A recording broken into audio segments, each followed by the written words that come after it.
Salut l'équipe, j'espère que vous allez bien. Alors aujourd'hui je vous fais une petite vidéo, un tuto pratique pour vous montrer quoi regarder quand vous inspectez un véhicule, quand vous faites un état des lieux de départ. C'est une vidéo qui s'adresse à vous locataires et non pas aux propriétaires. Donc ce que je vous conseille de faire avant de partir avec un véhicule, c'est de faire au minimum 8 photos de l'état extérieur du véhicule. Donc vous prenez les 8 angles de votre véhicule. Donc vous commencez par l'angle avant gauche comme celui-ci par exemple. Bon là il y a le poteau qui va me gêner, donc je vais faire le tour par ici.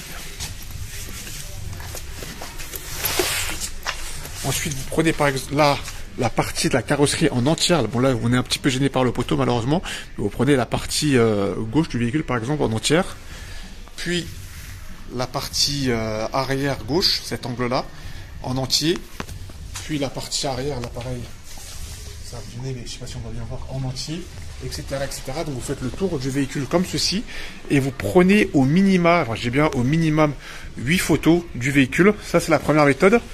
Sinon il y a une seconde méthode que je vais vous montrer aussi qui peut être intéressante pour vous, pour être sûr qu'il n'y ait pas de litige à la fin. C'est que vous prenez vraiment chaque partie de carrosserie. Donc par exemple vous commencez par cette partie là. Donc vous prenez bien en photo cette partie là, cette aile-ci.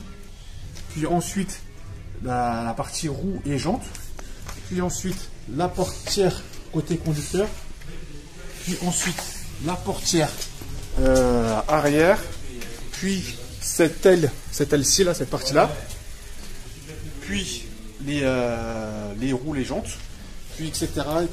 Vous faites le tour du véhicule comme je vous l'ai montré. Pareil, vous faites pareil avec le capot, vous prenez le capot en photo ainsi que le pare-brise. Là ici le capot comme ceci, ainsi que le pare-brise. Là sur le pare-brise en plus, comme vous pouvez le voir peut-être ou pas, il y a une petite fissure sur ce pare-brise.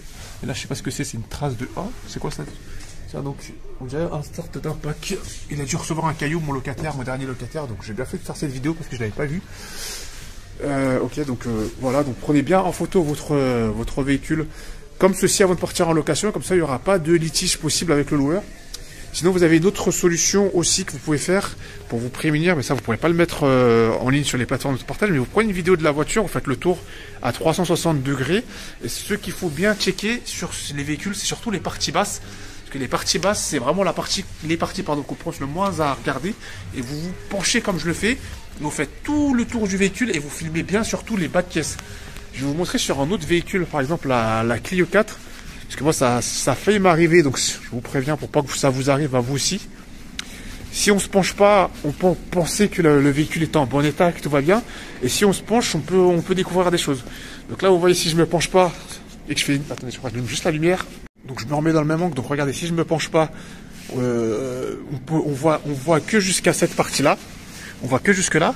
Alors que si je me penche, et ben là, on voit vraiment le véritable bas de caisse. Une fois ça m'est arrivé, j'avais loué une voiture en Martinique, une Clio 4 comme la mienne, la même que la mienne grise, et il s'avérait qu'il y avait le précédent locataire, il avait dû taper un trottoir ou quoi que ce soit, et là c'était vraiment enfoncé, il y avait vraiment une bosse, c'était vraiment très enfoncé à ce niveau là. Donc heureusement pour moi j'avais bien pris les photos en me penchant comme ceci, comme ça j'ai pu éviter des éventuels soucis à la fin de la location. Donc deux choses à faire pour vous, à bien regarder, donc surtout là comme ça, là, la partie basse, les bas de caisse si jamais ça n'a pas été tapé par un trottoir en se garant ou quoi que ce soit. Et autre chose qu'on fait pas souvent, c'est les parties hautes. Regardez bien les parties hautes, le toit. Pareil, on fait un tour du véhicule à 360 degrés et on s'assure qu'il n'y a rien dessus du tout, pas de bosse, pas de quoi que ce soit, rien de spécial. Et comme ça au moins on s'évite d'éventuels soucis, d'éventuels tracas. Surtout si on loue ce genre de véhicule. Bon là c'est pas un véhicule à moi, c'est pas un véhicule de ma flotte.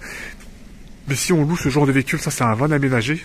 Il doit y avoir une société de location de van, j'imagine, là dans ce parking. Sur ce genre de véhicule, ou bien les utilitaires, ou bien même les voitures comme celle-ci, là, le fourgon, là, le Mercedes classe V, là, juste là. C'est possible que certaines personnes prennent des tunnels ou des entrées de parking où il y a bien marqué la hauteur, mais qu'ils ne se prennent pas compte de l'information et du coup ils tapent le haut du véhicule, et du coup pour ne pas que vous soyez incriminé à votre état délai de retour, prenez bien en photo, que vous checkez bien que ce soit pas arrivé à votre véhicule. Là par exemple, si je prends mon véhicule à moi, là sur ma Peugeot 308, vous voyez il y a un locataire, un petit filou, qui lui, je sais pas ce qu'il a fait, il a juste pris un caillou ou quoi que ce soit. Ça, c'est un truc que j'ai pas vu sur l'état des lieux au retour, que je découvre après. Ça, je saurais pas vous dire de quand ça date, mais ça, c'est quelqu'un qui s'est pris quelque chose ici et qui a pas déclaré le sinistre en ramenant le véhicule. Donc, soyez vigilants, checkez bien vos véhicules. Pareil, si vous louez des véhicules comme mon Dacia Jogger 7 places, ça arrive parfois que on vous fournisse des coffres de toit. Donc soyez vigilants à la hauteur que fait votre véhicule une fois que le coffre de toit est installé. Là, par exemple, je suis dans un parking qui prend les véhicules jusqu'à 2,20 m. Donc à l'entrée du parking, assurez-vous bien que vous fassiez moins de 2,20 m avant de pénétrer dans le parking avec le coffre de toit. Sinon, il se peut que vous abîmiez le matériel du loueur. Donc pour éviter ce genre de soucis, prenez bien compte de ces informations et soyez vigilants. Donc voilà, c'était tout pour aujourd'hui. Donc on se dit à bientôt dans une prochaine vidéo. Et on se dit à bientôt chez Loca Smart. Salut l'équipe.